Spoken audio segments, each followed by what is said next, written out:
Rakel, til hamingju með sigurinn. Takk fyrir. Ykkur leiðist ekkert að vinna hérna? Nei, það er alltaf gaman að vinna, það er líka mjög gaman að vinna hér. Þið ströggluðu svolítið í byrjun, fannst manni. Já. Svo fram á markinu. Já, smá bara ná áttum og aðeins að spila okkur í gang. Hrollur í ykkur. Smá hrollur í okkur, við vannar ég að vera inni. En hvernig fannst þér þetta svona spilast? Bara þokkalega, mér fannst við betri í fyrir hálfleik, svona heilt yfir. Svo kom svona smá kafli í seinni hálfleik, í byrjun seinni hálfleiks.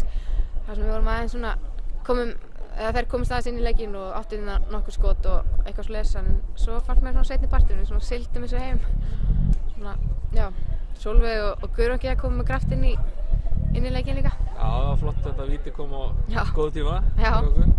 Drafst átti leikinn. Það var hérna vangaveltur í stúkunni hvort að dómarinn hefði skipað okkur öllum að fara úr buxunum í hálfleik. Já, úr hjólabuxunum. Já. Þær sem voru hvítum, máttu ekki verið hvítum. Það er svoleiðis. Það tek ég eftir því að ég var svolítið kalt hérna. Já.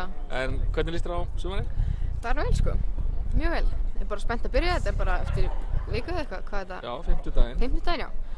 Ég hlakka mikið til. Nokkur dagir í mót.